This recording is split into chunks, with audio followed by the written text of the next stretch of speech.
Ubugara wabwiyudaya habonetse umuntu yitwa Yohana yigisha abantu kwihana ibyaha no kubatizwa mu mazi menshi.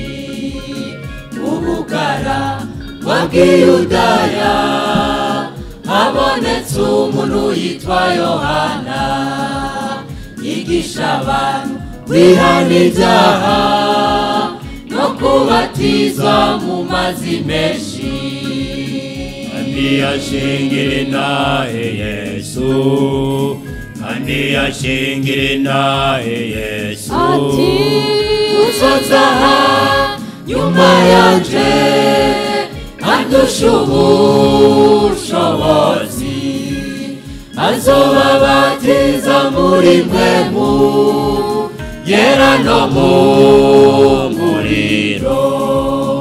Uzoza nyuma yanje andusha ubushobozi, azobabatiza muri mpwemu yera no mu muriro.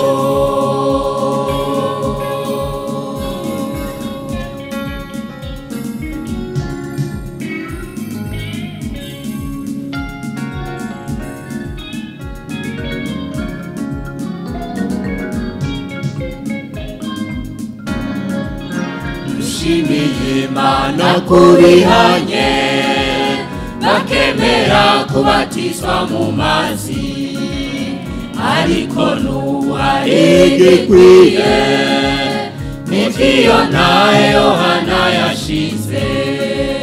Dushimiye Imana kubihanye bakemera kubatizwa mu mazi, ariko n'uwari igikwiye n'ivyo nahe Yohana yashize. Kandi yashingire nahe Yesu, kandi yashingire nahe Yesu. Ati uzoza nyuma yanje andusha ubushobozi, azobabatiza muri mpwemu yera no mu muriro.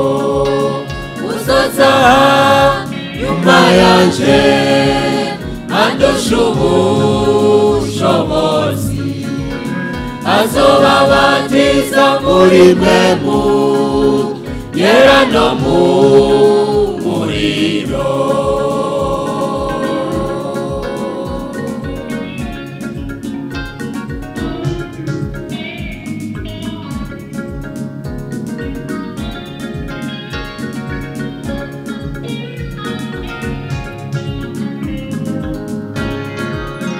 Ukubatiza binjiza umuntu mu mazi menshi akamurengera, no mu kubatiza muri mpwemu Yesu yinjiza umuntu muri mpwemu. Ukubatiza binjiza umuntu mu mazi menshi akamurengera, no mu kubatiriza muri mpwemu Yesu yinjiza umuntu muri mpwemu. Wema kamuvugisha, wema kamuvugisha. Turagusavye Yesu umubatizo muri mpwemu yera, ababatijwe mu mazi nibabatizwe no muri mpwemu. Turagusavye Yesu umubatizo muri mpwemu yera, ababatijwe twe mu mazi nibabatizwe no muri mwemu